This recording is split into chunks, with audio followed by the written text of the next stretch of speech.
सुन्नत रसूल खुदा के बाद सुन्नत ममनू थी, शजरा ममनुआ था। ना कोई नकल कर सकता था, ना कोई रिश्ते तहरीर में ला सकता था, लिख नहीं सकता था। और मुख्तलिफ अदवार में सुन्नत को जलाया गया। ये हकीकत है कि 100 साल सुन्नत को न लिखा गया, न नकल किया गया, न बयान किया गया, न सीना पे सीना चली।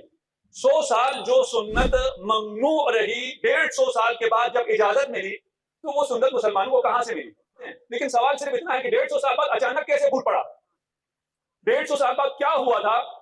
बनी उमैया की हुकूमत कमजोर हुई, उनका इस्तिबदाद टूटा, अहले बैत को आजादी मिली। आपका पूरा फतावा रज़विया में 70% से ज्यादा रिवायात रवाफिद और अपना शियों की है। आके सही इमाम बुखारी के 50 से ज्यादा उस्ताद शिया राफिजी थे। सिहाह सित्ता में 16,000 रिवायतें शिया रावियों की हैं।